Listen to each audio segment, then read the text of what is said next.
Happy Monday and welcome back to Show and Tell. My name is Jesse Hughes. And I am Daniel A. Gilmore. I'm up. It's the movie's called Once, 2007 flick. John Carney directed. Glenn Hansard and Marketa Erglova of The Swell Season are the main actors in the flick. He wrote it too, right? Carney? John Carney, yes. Yeah. Written and directed by John Carney.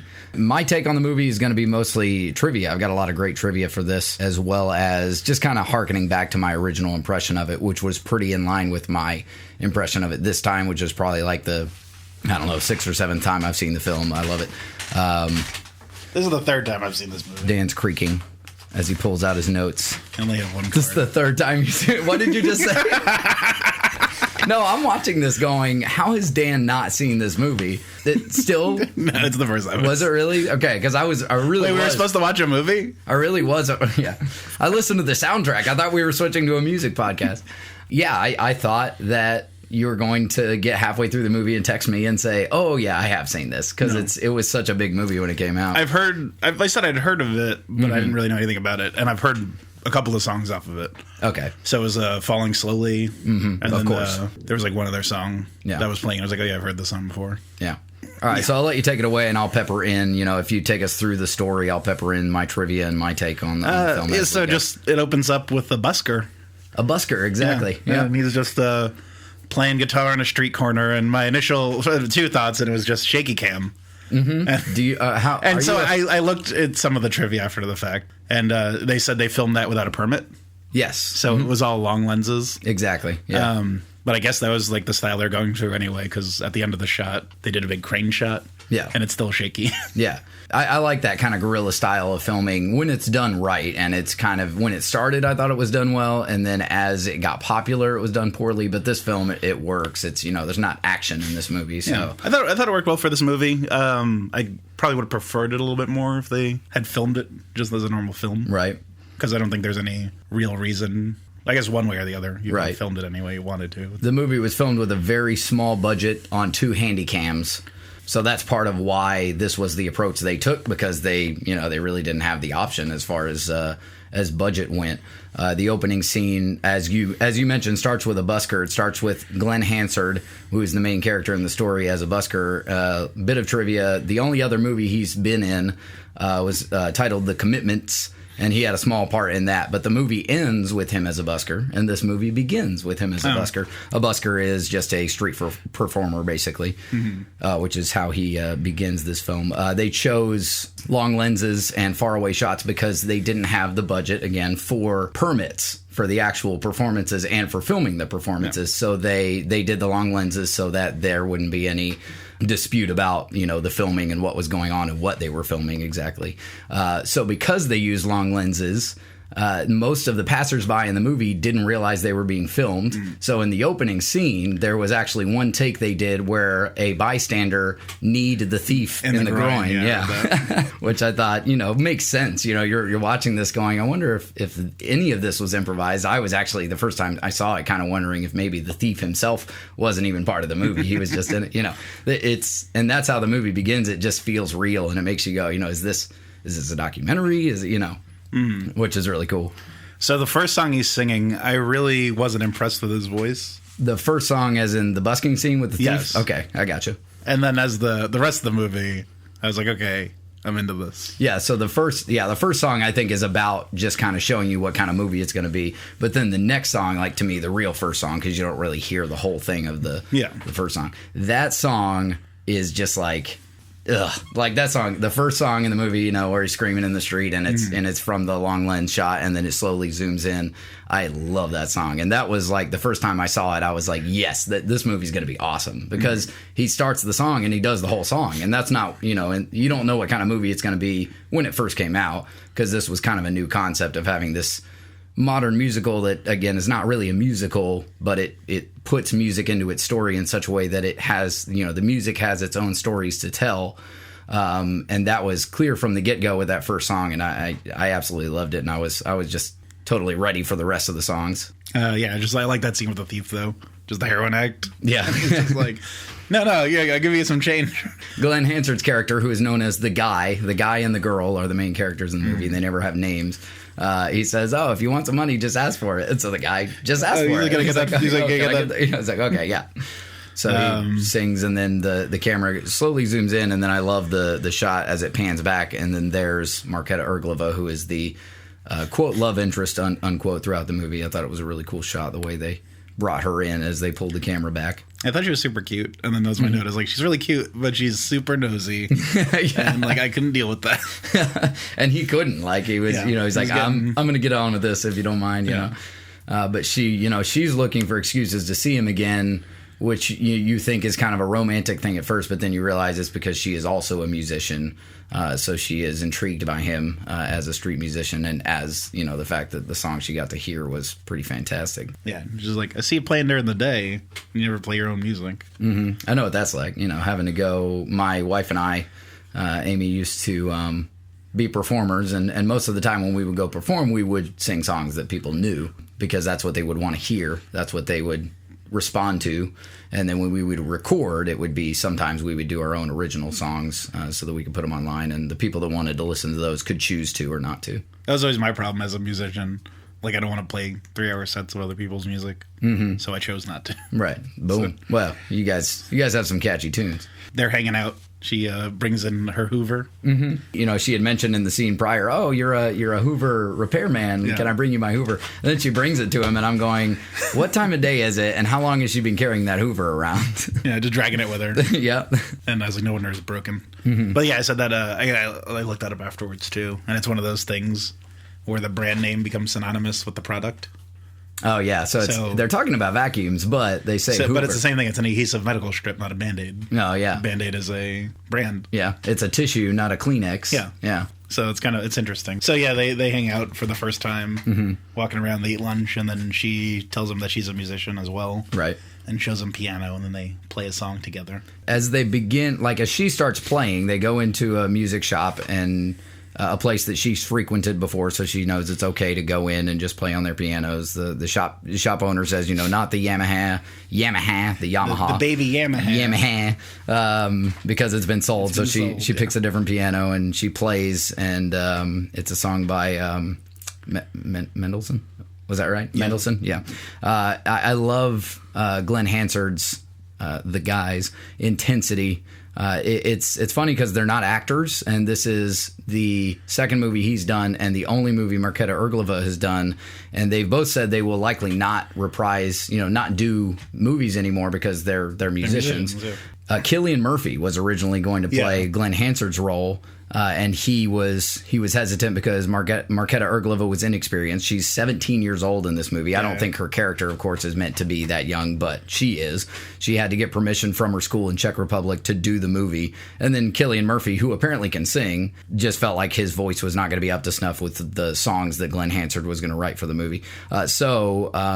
John Carney, the writer-director, who used to play in Glenn Hansard's band, his band now is the Frames. Yeah. John Carney approached Glenn Hansard about doing the movie. He was originally hesitant because he's a musician. He didn't want to act. But he said it'd be a low-budget movie, very intimate, which is what got Glenn Hansard on board, basically. But yeah, I think it's very impressive that most of the people in this movie are not actors. But it just has this natural feel to it and kind of feels like this drama/documentary because the performances are so genuine. And then, they play together. Falling Slowly. And that was my note there. I've heard this song before. Magic. So, yeah. Do you like the song? It's a good song, yeah. Great song. For sure. My experience... I thought all the music in this movie was really good. Yeah. I don't think there was a song I didn't like. I think if this was a movie that I hadn't seen that you recommended to me, I would think I would be writing down, my favorite lines from the songs and things like that. But my experience, even for the 6th or 7th time, however many times I've seen this, I couldn't bring myself to write anything about the songs because I was just so deeply invested in them. Mm-hmm. Even after hearing them so many times, I've got the soundtrack and it's part of my regular rotation. The songs are absolutely fantastic, and the movie isn't really entirely about the music, and it hinges on the music. It's a storyline that's pretty simple, but it's all about the music, which the music in it tells its own stories, and all the music is like you said, it's pretty fantastic. And I love this song because it kind of breaks down the jam into kind of this really cool scene Oh, where he's going the melodies and stuff? Yeah, he's kind of going over everything at the beginning. And yeah, it's a little excelled beyond what a jam is really like, because you have to play the, but if you have two really experienced musicians, as they appear to be, the jam can go really well the first time. I especially love at the end of the scene, the shopkeeper, just kind of picks his head up and kind of smiles, because it's a great song and they're really just jamming. So that's what's really cool. I thought it was a great scene. Well, I guess that was the trivia that I was looking at too. When they finished that scene, and he goes like the Oscar or the Academy or whatever it goes to, and they end up winning. Yeah, Glenn Hansard said, and the Oscar for the best song goes to, which was very prophetic of him.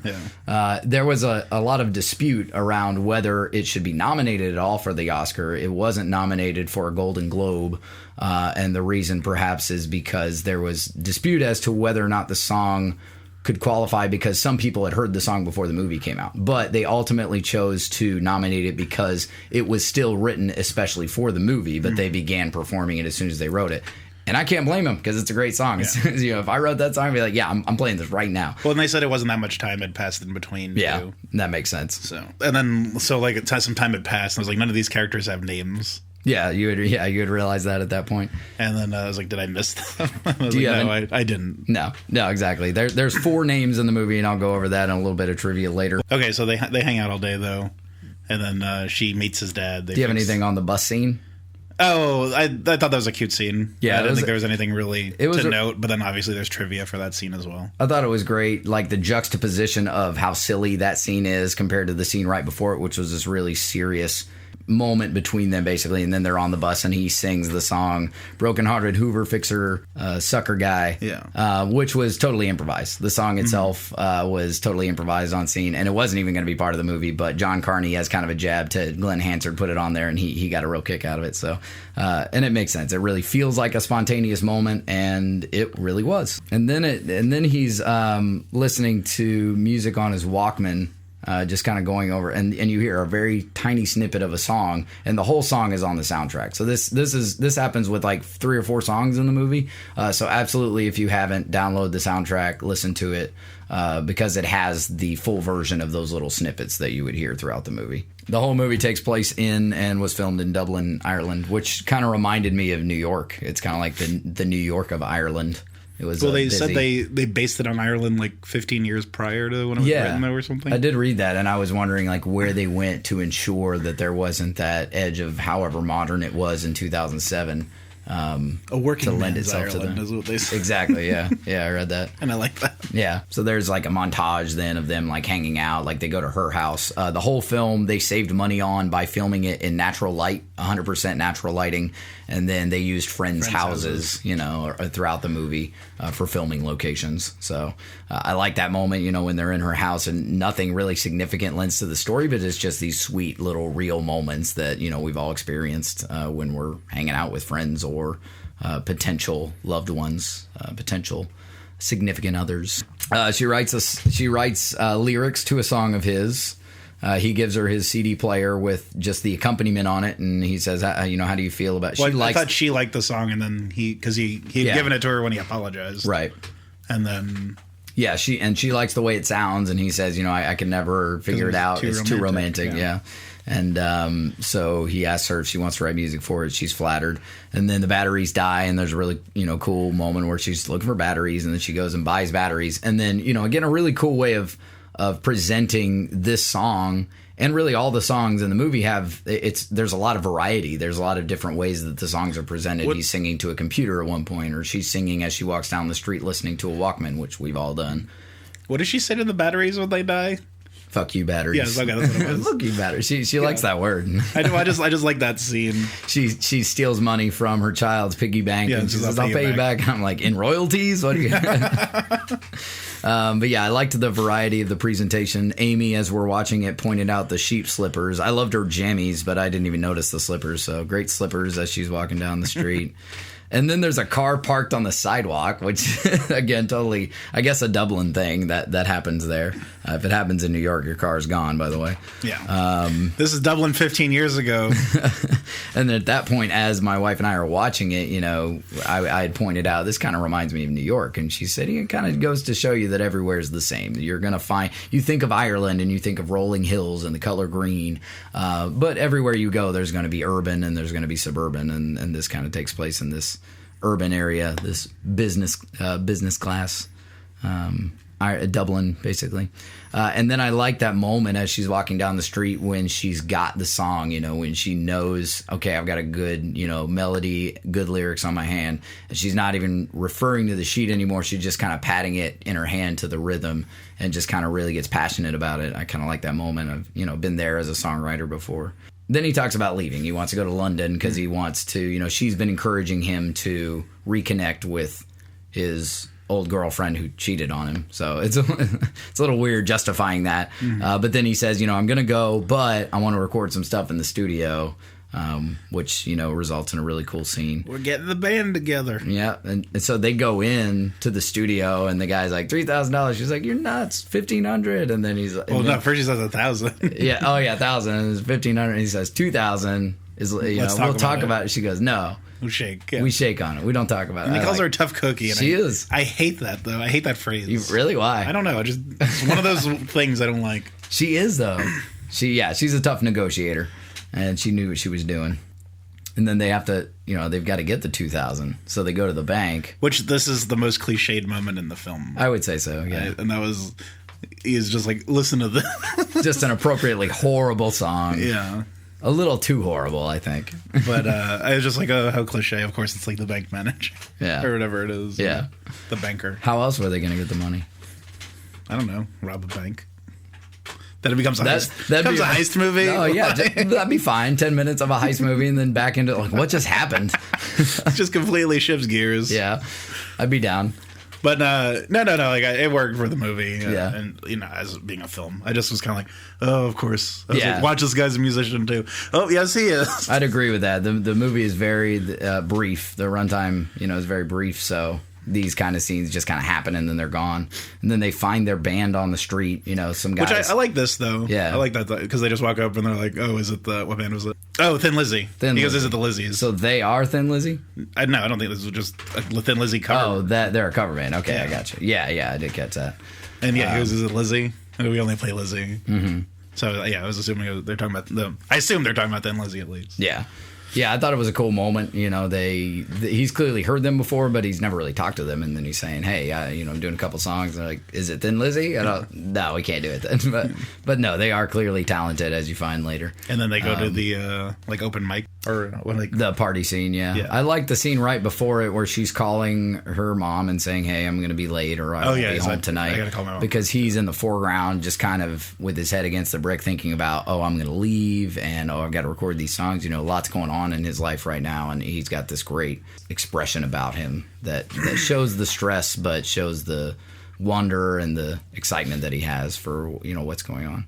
And then they have the party scene, and I just like if you can't play, leave. Yeah, if you can't sing, get out. Yeah. All the food at the party was made by Marketa Erglova, who is apparently a cook. It takes place in Glenn Hansard's flat, whom he now shares with Marketa Erglova, according to what I read. But this movie was filmed, 9 years ago, so that might not be the case anymore.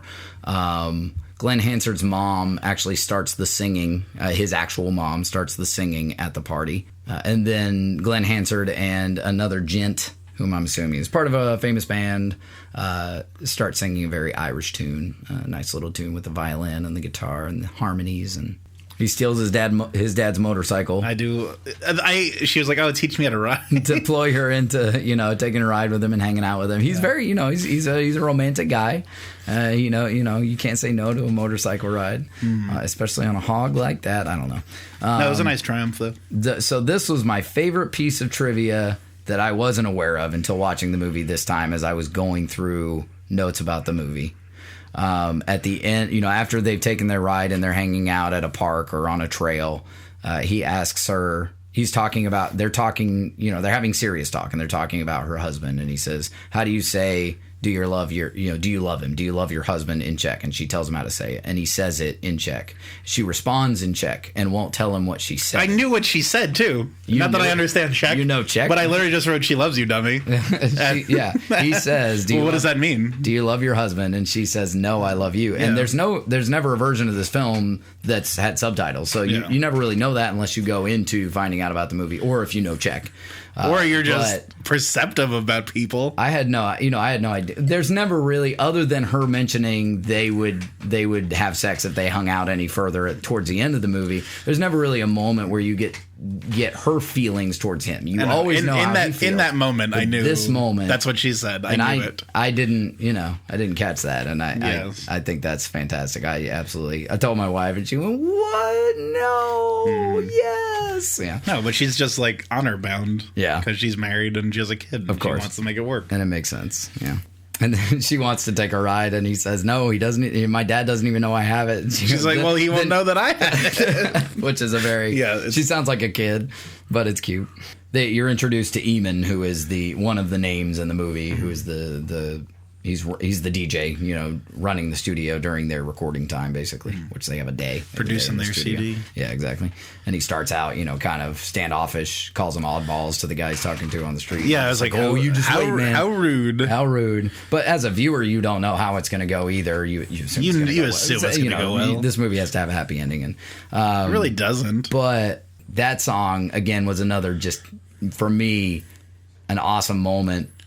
Probably my favorite song in the movie. The song they start out with, "When Your Mind's Made Up." That song, like, it starts out, acoustic guitar, great lyrics, really clean, awesome melody. Piano comes in during the chorus, and then right as the lyrics begin in the second verse, the drum comes in, and that's when the DJ is like, "Hold on a second, like this is." I love those shots where the bystanders are going, "Oh, these guys are actually pretty good." And then he really becomes a part of what they're doing. Like, it's so cool. Well, this is how it should be with like a real producer. Right? Well, exactly. But you got to impress him, and they definitely did that. My favorite song, I think it's the next song they show, where it's like the electronic kind of one. Oh yeah, that's my favorite. Falling from the sky. Yeah, you need to get the soundtrack because that's got that whole song on it. Yeah. So on to names. One of the only names you hear is, as they reference the drummer in this scene, they call him Timmy, and it's because the cast of the movie was really into South Park, and they were so busy with the movie they didn't have time to keep up with South Park. And so they named the drummer Timmy, and then that they call him Timmy as they exit the studio. Oh, I thought it was when the they're kid, done recording, like the young kid that was there. It's the. I never caught it was the drummer, I guess. And then Bob and Bill are other characters that have names in the credits. It's cool because I didn't really catch it the first time. You obviously did, but I didn't catch it the first time I saw it. And telling people about it, I'm like, yeah, you got this character named crap. I don't remember his name, but. He doesn't have one. Yeah, and then they bill him as Guy or the guy. Right before they take their break, the DJ asks them, you guys want to keep recording? He's like, yeah, all right, let's take 15.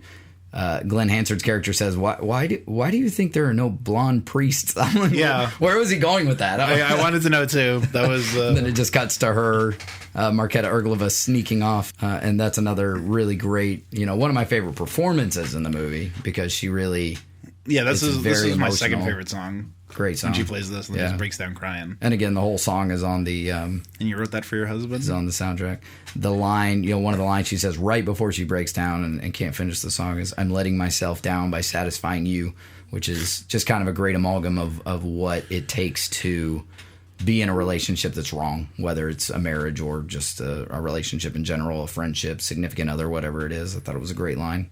And then another great thing about that scene is that they avoid the obvious kiss, as a great opportunity for them to kiss. But, he's very cautious because he got burned already. One's bitten. And she's married, exactly. Yeah. And he knows, while it would be awesome right now, it wouldn't be good in the long run. So I like that they avoided that. He was smart. Well, I thought that's what I was getting at. Another reason I was upset, even though I made the note earlier. They avoided a lot of cliche in this movie. Which is good. Where they could have ended up together. Exactly. Blah, blah, blah. That's part of what I love about the movie. Yeah. Is they have this really pure romance that's never comes to fruition. No, my next note is just the car test. Yeah, so the DJ mentions the car test. And like, what? And I'm like, well, hey, you guys are idiots. You've never heard of a car test. Ever since this movie, I hadn't heard of it before watching this movie. Ever since this movie, I've always mixed my music with crappy speakers. I have a pair of $20 Walmart speakers on my computer. And I've had opportunities to get better ones, but when I think about doing it, I remember that I have these speakers because I mix, when I'll record my music on my nice headphones, but I'll mix them down with those speakers and make sure they sound good on those speakers. And that way they're going to sound good on anything. So yeah, it's actually a really great test. It actually works because most people are going to listen to your music on crappy speakers. Yep. And then as they do the car test, one of my only flaws with the film, I would agree with yours from earlier, which was the cliche with the banker. But again, they had to keep the movie going, keep the rhythm going. But they repeat a song here, and that really bugs me. Like, they had opportunities. There's more songs on the soundtrack. Like, the song Once really would have been a great fit here as they're doing the car test and playing on the beach. But they play That's the my song. next note, just why are they on the beach? Well, yeah. But they play the song that, was 2 songs ago. We already heard the song. It was fantastic. Mm-hmm. You have an opportunity to do another song. So that kind of bugged me. And then they're on the beach. There's a really cool moment where he's holding her, like he's got his hands on her shoulder, and she kind of reaches her hand over to touch his hand, and she gets halfway and then kind of stops on her chest. I thought that was a really tender moment. And then, as we get to the end of the scene, I'm going, does anyone ever catch a Frisbee in this scene? I don't think... No, they just keep throwing it in the air. Well, at some point, someone tries to catch it every time, but no one catches it. It's all about the wrist. You got to flick them. It's all in the hips. All in the wrist. Sorry. It could be in the hips. I actually don't know. I'm not a good Frisbee another thrower, reference. so don't listen to me. Oh. To Happy Gilmore. Yeah, just why are they at the beach? I was like, it's a nice scene. But it's like, oh, okay. Well, You're at the beach. They've got the doors open on the car. I assume the music's blaring. They're just kind of like, this CD's awesome. It really is. They end and they go, everybody parts their ways and he gives her a CD. And then he's like, well, we should hang out. I'm leaving tomorrow. Mm-hmm. She says, no, we're just going to hanky-panky. Yeah. And I was like, oh, you're from the 40s. And then she says, it would be nice. And he's like, yeah, it'd be nice. Yeah. He's egging her on very gently, subtly. Yeah, gently, yeah. But ultimately, she does not come over. They don't see each other. Well, she said again. she'll come over. She said she will. And will, then she doesn't. And then she doesn't. If she really thinks that that's what would happen, then it's not for the best. No, I know. I understand the motive behind it. Yeah. And I'm glad she didn't. I was surprised, that she didn't. He's playing his music for his dad. I love that scene. Yeah, that's might be my favorite scene in the movie. Yeah. And then the dad just it was fucking awesome. Fantastic. It takes him a little while to respond. He's like, oh, fantastic. The dad mentions here that he's going to give him some money, for a down payment on a flat or whatever. And, he's totally supportive. The guy says that, I'll stay if you want me. He's like, get out of here. Make your mom I don't proud, want you to stay here. I was fine before you came along. Yeah. He's walking around looking for her and goes to the music shop and he's like, hey, I got to talk to you. Mm-hmm. And then you don't know what he did, but you assume he bought her a piano. Yeah. I was always, first time seeing it, I was like, how do you pay for that? And I just kind of brushed it aside. But if his dad gave him the money. That's what I was assuming. That's what Amy pointed out this time. And I was like, okay, that makes sense, And that's really cool of him. He's gonna struggle when he gets to London, but he's still going. We see him go. It just ends her playing the piano while those guys are watching TV. Mm-hmm. And him just walking down a train station. Yeah. It's a good ending. I like that. I love the ending. Yeah, I love that their relationship. It is a cliffhanger, and it's kind of. I don't think it's a cliffhanger. Well, I think by definition, it is. Their relationship is. We don't know what ends up happening. It's there is this romance between them, and they don't end up together. I would call that a cliffhanger because you could say that they do someday, end up back in each other's arms somehow. I don't imagine that they do. I like the way the story. Focuses on the relationships they already have that they want to fix. The biggest expense in the movie, talking about low budgets, was the crane shot. And it was funny, we were watching it and Amy said that just as an aside, and I went, oh, you're reading the trivia? She goes, no, I'm just assuming that was... I was like, oh, yeah, that's literally... I wrote this is the most elaborate shot in the movie. Yeah, it was... still shaky cam. About $2,500 that it cost to... Euros, basically, a little over that. That it cost to do the crane shot as she gets the piano, and then the crane shot at the end as she's looking out the window, and it was worth it. A great shot at the end, kind of in juxtaposition to the way the rest of the movie is filmed. little bits of trivia for the end of the movie. John Carney wrote the outline in 5 minutes in a Dublin cafe in 2004. Which I don't know how hard that is. Like, I miss my girlfriend. I should go visit her. That's the thing. I read that and I went, not a hard outline. Like, the challenge of the movie is writing all these fantastic tunes, which Glenn Hansard did. Yeah. So he wrote it while he was missing his girlfriend, who lived in London. So it was somewhat autobiographical. When he created the first draft, it was just 60 pages. And again, it was probably all this dialogue and then insert Glenn Hansard song here. Originally, the idea was just they were going to sell the DVD to fans at gigs, shows, at gigs for the Frames. He was the former bassist and vocalist of the Frames, John Carney, 1990 to 1993. He also did Begin Again, which we watched last year, which I just thought was just an awful movie. The songs were good, but just the movie as a whole, not great. And then On the Edge, which I didn't even look into. I don't know what that is, but that was his most recent film, apparently. The budget was just over $100,000, was 100,000 euros, so about $111,000. He gave some of his own salary to the actors and promised to everyone else, that he would give back-end funds if the movie was successful, and it was. It achieved over $20 million worldwide, which is crazy when you think of the amount put into it. Yeah, they speaking of that, the whole film was shot in 17 days, which is crazy. A lot of work obviously went into it beforehand, writing the songs, but just the film was shot in 17 days. That's amazing. And then in March of 2012, they debuted the musical adaptation, which I have not seen and absolutely want to. It won 8 Tony Awards that year out of 11 nominations. Glenn Hansard and Marketa Erglova reprised their roles in an episode of The Simpsons called In the Name of the Grandfather. Bob Dylan enjoyed the film so much that he had the duo open for him for part of his world tour that year, and then they became the swell season as a result. And like I said before, I don't know if they're still touring, but they became a duo as a result of the film. And then in 2007, same year, they covered the song You Ain't Going Nowhere for the 2007 film I'm Not There, which was a tribute to Bob Dylan. And then ending it on this note, I love this quote. Steven Spielberg, it was one of his favorite movies of the year. One of the greatest directors of all time, arguably, said, "A little movie called Once gave me enough inspiration to last the rest of the year." Fantastic movie. Didn't cost a lot of money. Didn't have big name actors in it, but it would be, I'd have to look over 2007, but it would be absolutely in my top 10, probably in my top 5. Absolutely loved of the year. Absolutely loved the film.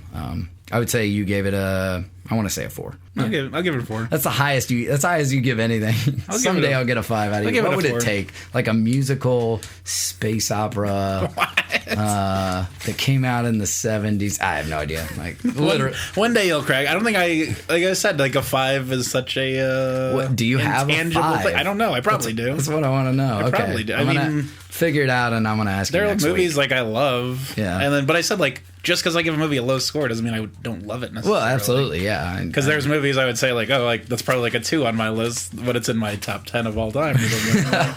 Like I can understand a movie is like not good or bad, and still enjoy it. Yeah, it makes sense.